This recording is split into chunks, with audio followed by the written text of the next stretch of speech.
ఈ రోజు మనం డిస్కస్ చేసుకునే సినిమా వైఫ్ ఆఫ్. ఈ సినిమా గురించి మాట్లాడుకునే ముందు మీకందరికీ నేను థ్యాంక్స్ చెప్పాలి.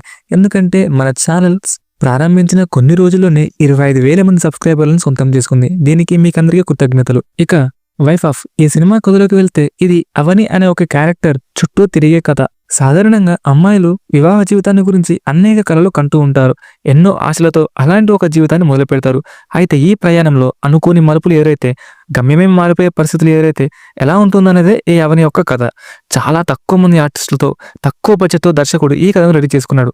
ఆయన తయారు చేసుకున్న కథ చాలా సాధారణమైనదే, కానీ స్క్రీన్ ప్లే మాత్రం చాలా ఇంట్రెస్టింగ్ గా ఉంటుంది. ఇక కథలోకి వెళ్తే అవనికి యాక్టింగ్ పై చాలా ఇంట్రెస్టింగ్ గా ఉంటుంది. ఆమెకి దర్శకుడు కావాలనుకుంటున్నటువంటి అభి అనే వ్యక్తితో పరిచయం అవుతుంది. అభి అవనిని లవ్ చేస్తాడు, కానీ అవని పెళ్లి రామ్తో అవుతుంది. అవని యొక్క తండ్రి అనారోగ్యానికి గురైనప్పుడు అవని బావ అయినటువంటి రామ్ అవనికి హెల్ప్ చేయడం జరుగుతుంది. దాంతో అవని వాళ్ళ తండ్రి రామ్తో అవని యొక్క పెళ్లిని జరిపిస్తాడు. రామ్ అవని చిన్నప్పటి నుంచి కలిసి పెరిగిన వాళ్ళు, అందువల్ల తన జీవితం అతనితో హాయిగా సాగిపోతుందని ఆమె భావిస్తుంది. కానీ ప్రియ అనే వేరే యువతితో రామ్ సన్నిహితంగా ఉంటూ అవనిని పట్టించుకోవడం మానేస్తాడు.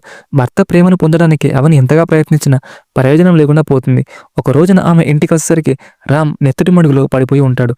రామ్కి ఏం జరుగుతుంది, అందుకు కారకులు ఎవరు, ఇప్పుడు అవని ఏం చేస్తుంది అనేదే కథ. కథ స్టార్టింగ్ లో అవని ఒక్కొక్కరిని మర్డర్ చేస్తూ వెళ్తుంటుంది.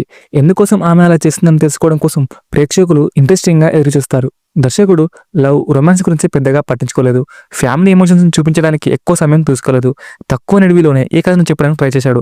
అందువల్ల కథ బోర్ కొట్టదు. ప్రేమించిన అమ్మాయి ఎక్కడ ఉన్నా సంతోషంగా ఉండాలనుకోవాలి.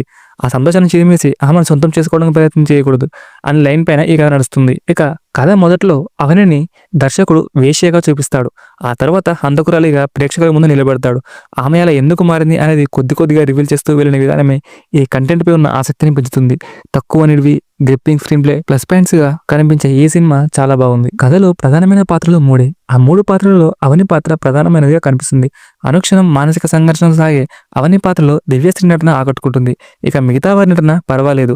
సో ఫ్రెండ్స్, మీరు కనుక మూవీ లవర్స్ అయితే వెంటనే ఈ వీడియోకి ఒక లైక్ చేసి సబ్స్క్రైబ్ చేసుకోండి. Thank you.